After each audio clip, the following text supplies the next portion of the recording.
Hi, it's Dwight Lemke again, and today I want to talk a bit about the broader context of negotiating. There's a huge difference between doing things right and doing the right thing.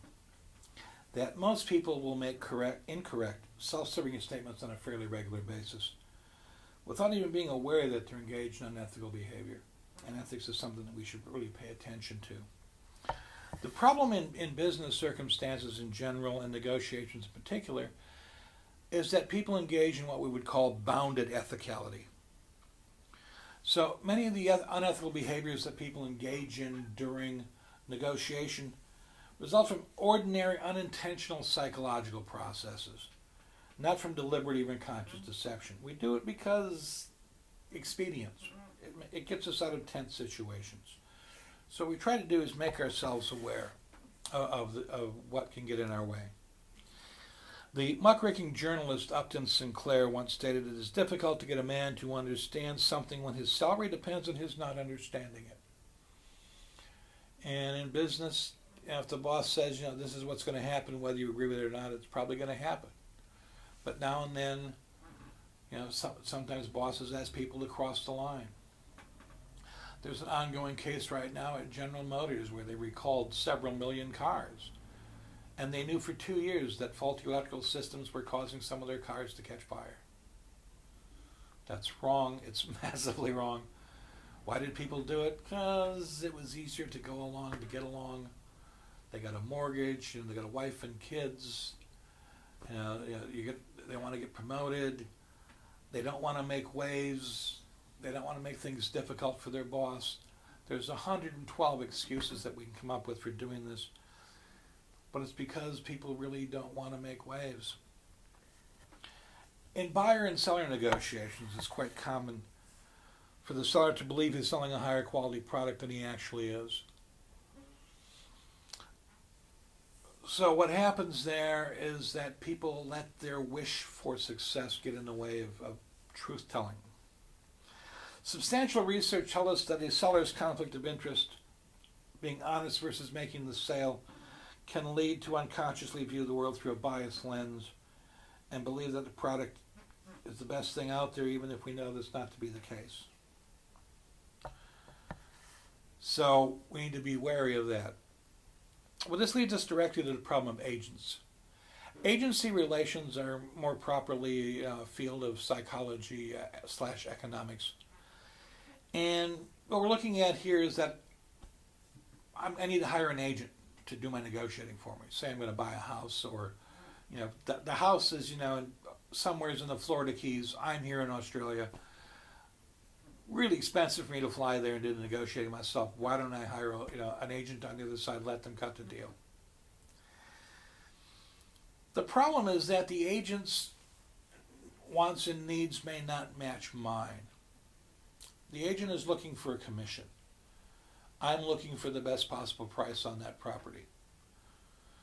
So the agent's needs are met by settling sooner rather than later.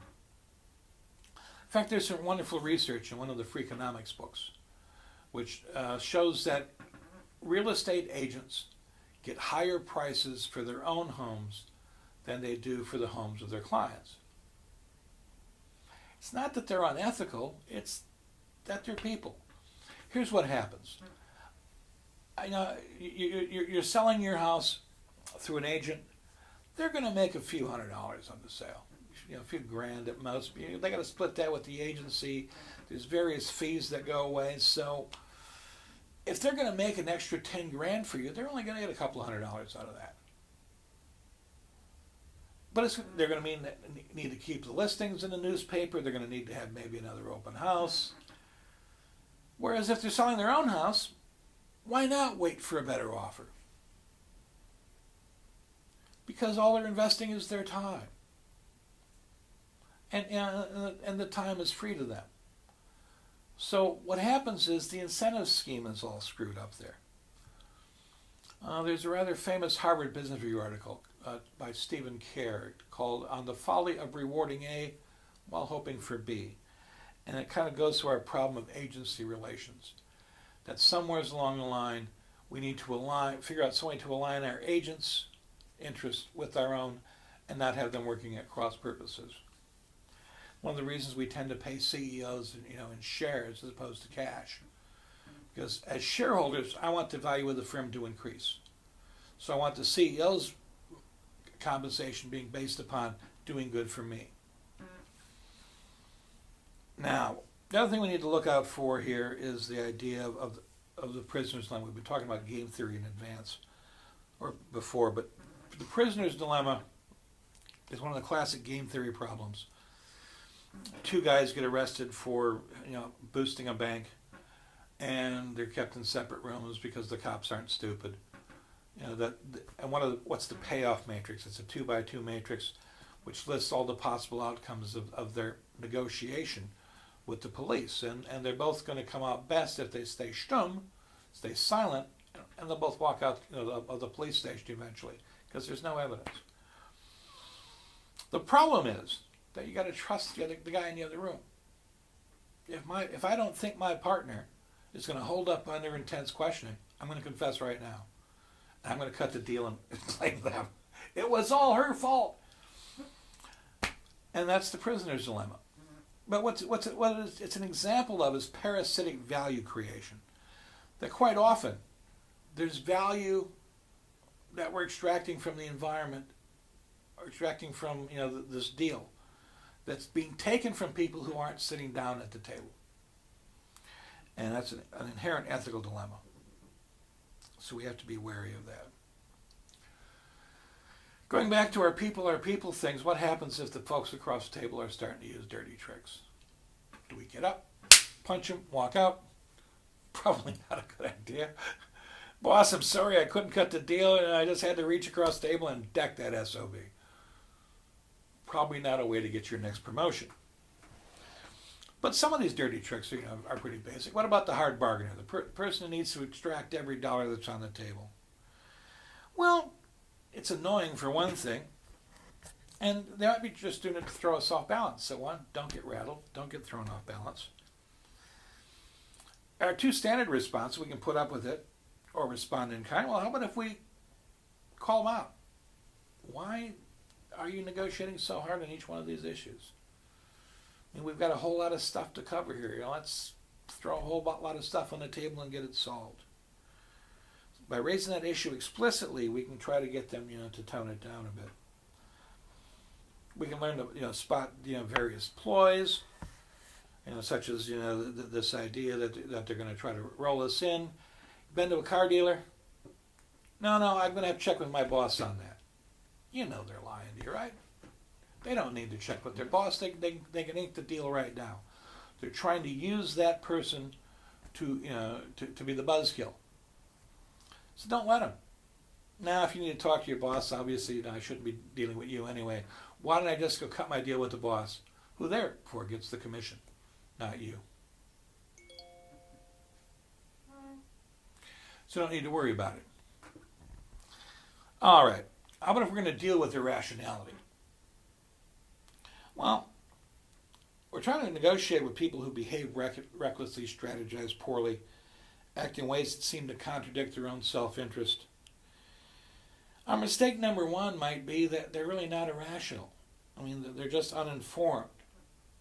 They don't have the information they need to have. So what do? Well, we give them the information they need. We help them to recognize what their own baton is and how to get out of this negotiation. How about if they're acting irrational and have hidden constraints? Well, we might not know what we need to know. We might have to ask them, well, this seems like an irrational position for you to be taking. Why are you doing it? Well, I promised my cousin that they would get first refusal on this. Okay, now we know why. That's something that we can resolve. They're not irrational. They've got hidden interests. Again, things we don't know. They might do it because they don't like you. As hard as that is to believe, there are people out in this world that just might not like you. They might do it for other reasons, not obvious. You barrack for the wrong football team. They're not irrational. They're simply fulfilling needs that should be taking place outside the negotiation table. This idea of sitting down at the table with somebody, it needs to be based upon trust. What if they don't trust us? What if we don't trust them? Well, that's something that we need to overcome, isn't it? How do we do that? Well, say we caught them in a lie. Now what do we do? Well, do you get up from the table and walk away? Do you sit down and go, okay, we can start over here. Now, do we have all the information we need? We negotiate the deal. Then we solve the problem and walk out the door. We can rebuild trust over time, but it's going to take a lot of time. It's going to take a lot of effort on both of our parts. But there are two ways that we can distrust people. We can distrust both their competence or their character. Are they a distrustworthy person? We know people like that. Or are they just so bad at their job that we can't, trust whatever they're going to say to us because we don't think they can pull it off? Those are two different issues that need to be dealt with openly and honesty.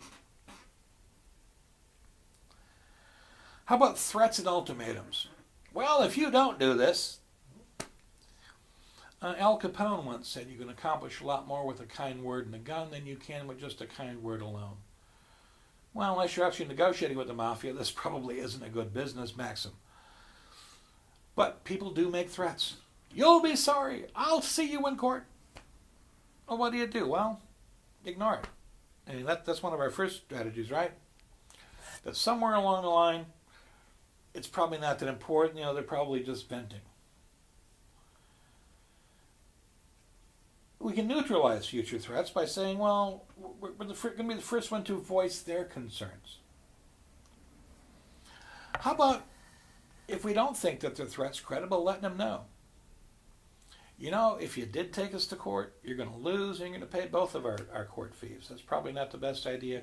We should take a break here, calm down, come back, and we'll deal with this later.